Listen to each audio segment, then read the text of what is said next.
Basic part third, dynamics paper third, प्रतिबंधित गति। प्रतिबंधित गति में आर्टिकल चल रहा था motion of A particle inside a smooth vertical circle और स्फीयर, यानी वृत्त के अंतः तल की ओर अपन ने u वेग से पार्टिकल को a बिंदु से प्रक्षिप्त किया था। किसी बिंदु समय पर t पर p बिंदु पर है, उसके आधार पर कण की गति का समीकरण स्पर्शरेखा में और अवलंबित दिशा में निकाल के उसके दो केसों का अध्ययन किया था, जिसमें r से पहले v लोप हो जाए, सेकंड तथा केस था r तथा v साथ साथ लोप होते हैं। नेक्स्ट थर्ड केस लेते हैं। इसमें v से पहले r लोप हो जाए, इन दोनों को मिटा देते हैं क्योंकि ये आपको जरूरत पड़ेगी अभी। केस थर्ड लीजिए इसको।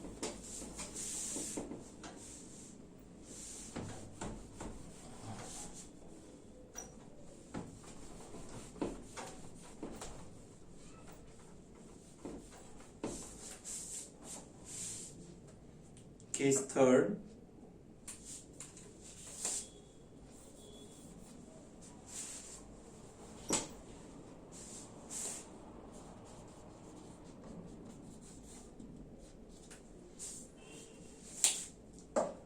v से पहले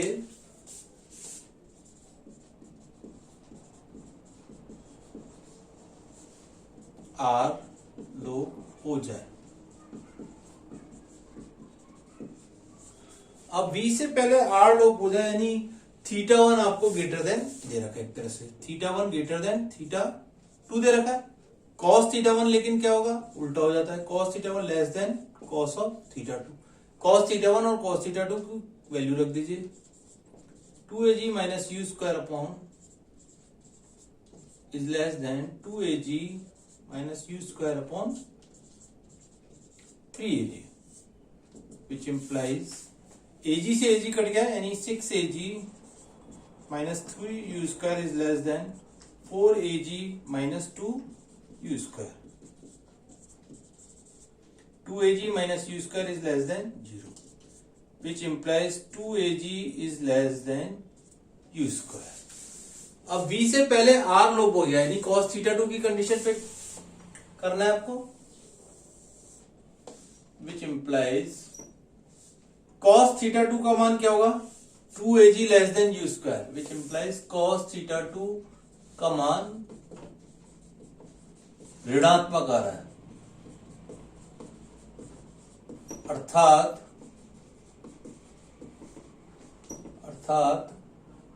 θ2 ग्रेटर देन 90, θ2 ग्रेटर देन 90 हो गया। क्यों? क्योंकि 90 के ऊपर ही cos का मान ऋणात्मक होता है। अतः कण क्षैतिज व्यास के ऊपर,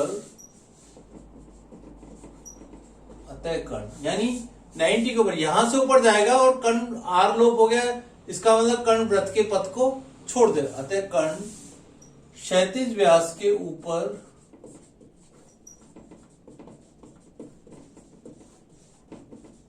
जाता है तथा r बराबर 0 होने के कारण कण वृत्त के पथ को एक तरह से टेंशन या रिएक्शन ही खत्म हो गया तो उसके सारे नहीं चलेगा, वृत्त के पथ को छोड़ परवलय पथ का अनुसरण करेगा। ये अगला आर्टिकल नेक्स्ट उस पे लेंगे, परवलय पथ का अनुसरण करेगा।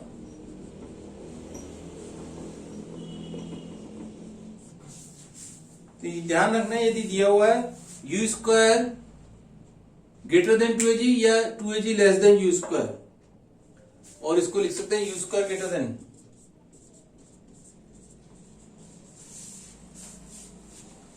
तो cos θ2 आपका ऋणात्मक है, उसके आधार पर θ2 अधिक कोण है, अर्थात कण गुरुत्वाकर्षण के अधीन परवलय पथ का अनुसरण करेगा।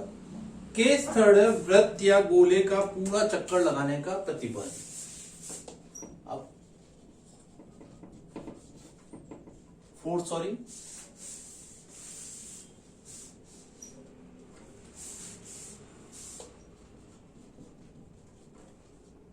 वृत्त या गोले का पूरा चक्कर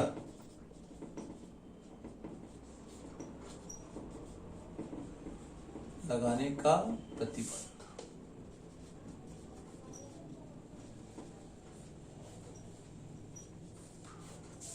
अर्थात पूरा चक्कर लगाया नहीं, वी भी ग्रेटर देन जीरो और आर भी ग्रेटर देन जीरो। अब v भी ग्रेटर देन जीरो, आर भी ग्रेटर देन जीरो, इसका मतलब थीटा का मान कम से कम पाई तो हो गई। थीटा बराबर पाई रख दीजिए दोनों केस में और ग्रेटर देन जीरो रख दीजिए। v ग्रेटर देन जीरो पे देखिए, यानी you square minus 2ag plus 2ag cos of pi greater than zero. इससे मान निकालिए, कॉस पाई का मान क्या होता है, माइनस में, which implies you square greater than 4ag। इसी प्रकार ये तो था v ग्रेटर देन जीरो पे। नेक्स्ट लीजिए r ग्रेटर देन जीरो पे। r ग्रेटर देन जीरो का मतलब you square minus 2ag plus 3ag cos of pi, which implies you square minus 5ag greater than zero, which implies you square greater than 5ag। अब इन दोनों case में you square greater than 4ag होना चाहिए, you square greater than 5ag होना चाहिए। जब भी बड़ी चीज होती है तो हमेशा बड़े को काम में लेते हैं, अर्थात you square greater than 5ag है तो कण वृत्त का पूरा चक्कर लगाएगा।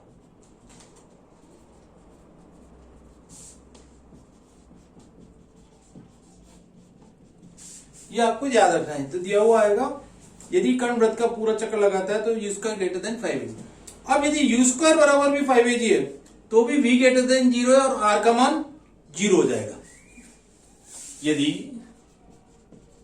केवल दिया हुआ है यू स्क्वायर बराबर 5ag तो v तो ग्रेटर देन जीरो होगा और r का मान क्या हो जाएगा, जीरो।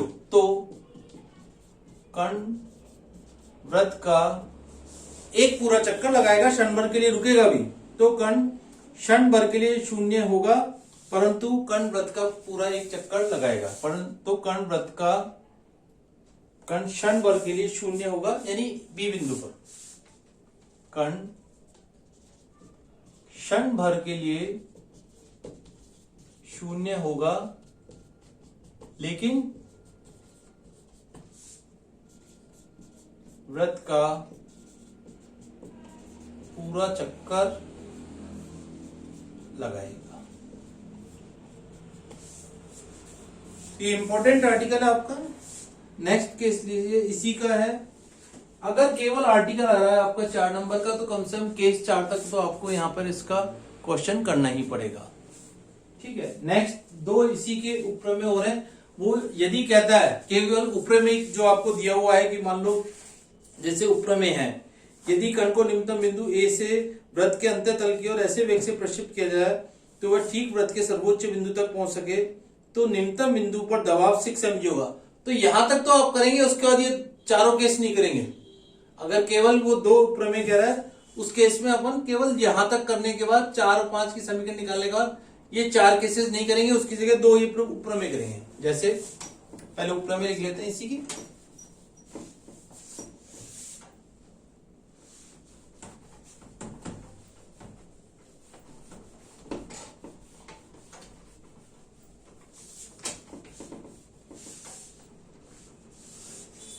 उपप्रमेय दी हुई है आपको, इंपॉर्टेंट है ये भी।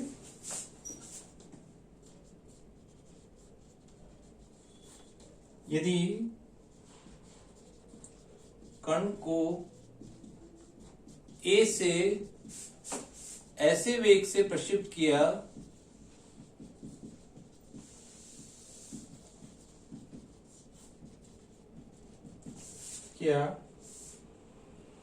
कि यदि कण को A से ऐसे वेग से प्रक्षिप्त किया कि वह वृत्त के सर्वोच्च बिंदु तक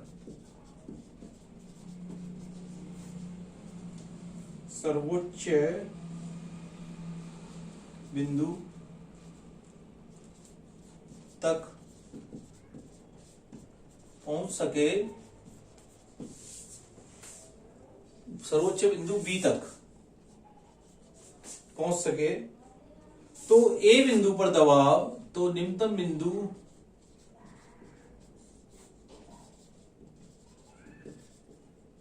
ए पर दबाव कण के भार का 6 mg अर्थात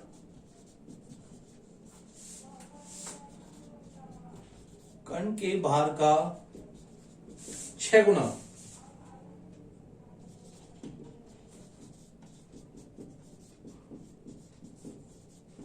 अब मान लो केवल यही आर्टिकल है और 2 या 3 नंबर का क्वेश्चन है, तो केवल इसके या तो v और r के मान याद रखेंगे और θ1 θ2 और डायग्राम जरूर बनाएंगे उस केस में।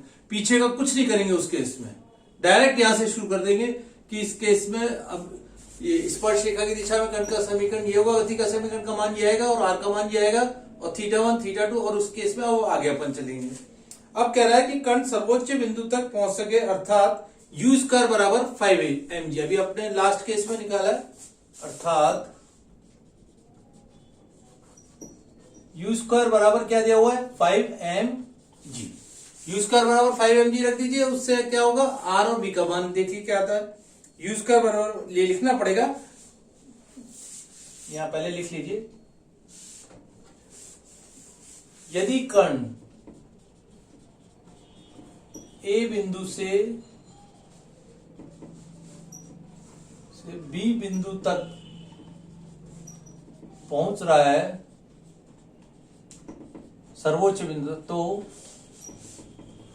u स्क्वायर बराबर क्या आया था 5 mg। अभी आपने निकाला था u स्क्वायर बराबर 5 mg आ गया। तो इस केस में निम्नतम बिंदु पर दबाव पूछना है, तो निम्नतम तो सर्वोच्च बिंदु तो निम्नतम बिंदु a पर, यानी r a लिख दे, m by a u square minus 2ag plus 3ag cos of theta. अब थीटा का मान क्या हो जाएगा पाई, u स्क्वायर का मान 5 mg minus 2ag, 5 mg minus 2ag और इसका मान क्या हुआ u स्क्वायर बराबर 5 ag आया था शायद, u स्क्वायर बराबर 5 ag, mg नहीं था।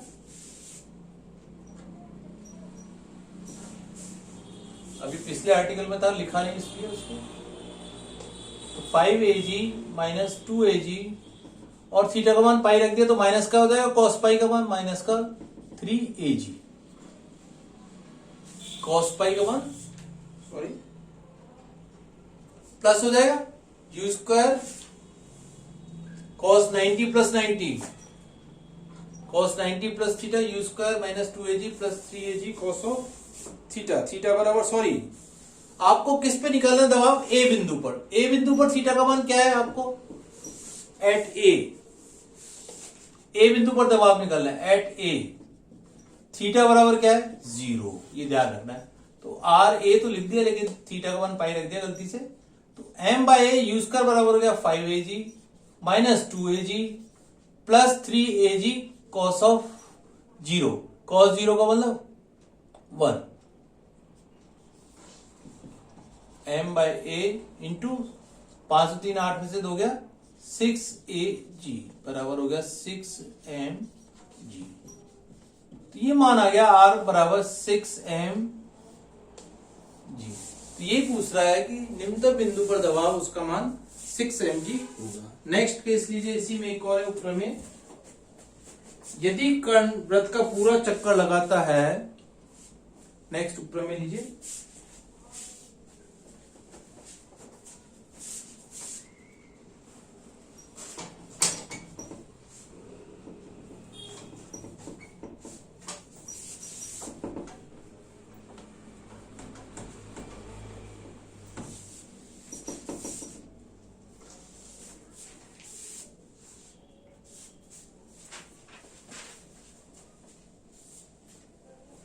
उपप्रमेय लिखिए नेक्स्ट।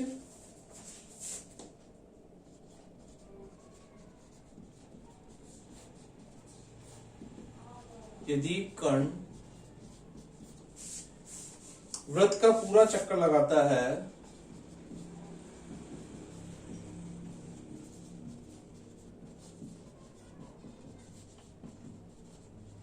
तो किसी भी बिंदु तो वृत्त के व्यास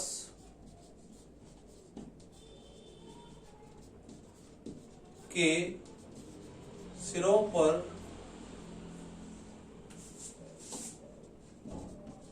दबाव का योग अचर होता है।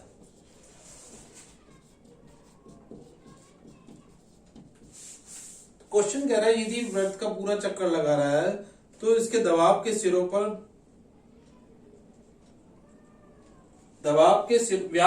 पर दबाव का योग अचर होता है। ठीक है, व्यास के सिरों पर दबाव लीजिए, एक मान लीजिए जैसे ये दे रखा है और एक ये दे रखा है, तो थीटा का मान कुछ भी वो कह रहा है उसके योग का मान अचर रहता है। तो एक थीटा होगा, दूसरा थीटा प्लस पाई हो जाएगा, यही होगा। तो वृत्त के व्यास के सिरों पर आर का मान लिखा हुआ है, वृत्त के व्यास के सिरों पर दबाव का योग, डायरेक्ट लिख दिया बराबर। सबसे पहले मान लिया m by a u square minus 2 plus 3 मान लो पहले cos थीटा पर ले लिया। अगला क्या होगा, थीटा प्लस पाई हो जाएगा as it is, plus 3 cos pi plus theta. ये हुआ व्यास के सिरों पर थीटा का मान, चाहे कुछ भी दिया हुआ तो cos थीटा प्लस पाई हो जाएगा इसका मान। अब देखें cos पाई प्लस थीटा किस पोर्शन में आएगा, ASTC थर्ड क्वाड्रेंट में, यानी माइनस का चिन्ह हो जाएगा, यानी ये दोनों एक तरह से कट जाएंगे। तो ये हो जाएगा m by A 2u square minus 4AG। तो यही कह रहा है कि दबाव का योग अचर होता है, तो ये u भी अचर है, AG भी अचर है और m बाय ए, तो इसका मान क्या हुआ, अचर है, थीटा पर निर्भर नहीं है।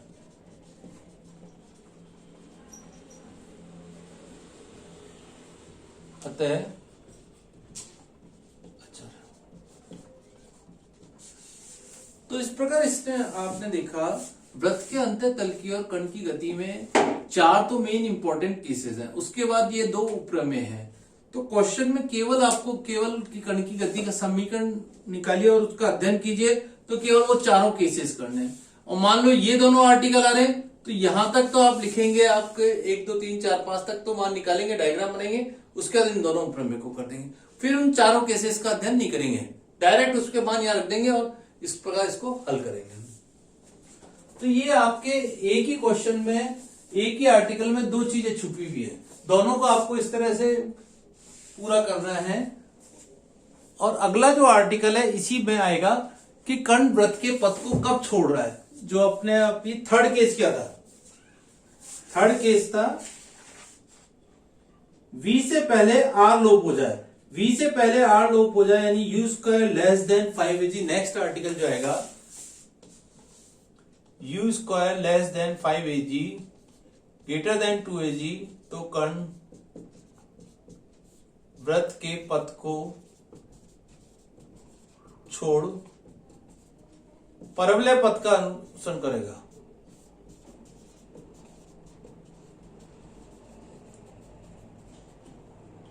अब परवलय पथ का अनुसरण करेगा तो परवलय की आपको दोनों समीकरण का यूज होगा, जिसमें नाभिलंब भी आता है और परवलय का एक समीकरण भी आता है, तो वो आपको याद रखना पड़ेगा उस केस में। तो ये अलग आर्टिकल है कि वृत्त को छोड़ने के बाद कण की परवलय में गति किस प्रकार होती है, तो वहां दिया हुआ आएगा। यदि कण वृत्त के को छोड़ता है या ये कंडीशन दी हुई हो, ये कंडीशन दी हुई है, तो भी अपने को अंडरस्टूड है, ये पिछले का आर्टिकल कुछ नहीं करेंगे, कण के वृत्त के पथ को छोड़ना यानी परवलय पथ का अनुसरण करेगा, उसका अध्ययन करेंगे, ध्यान रखना आपको। तो ये दोनों आर्टिकल आपके इस तरह से इंपॉर्टेंट है।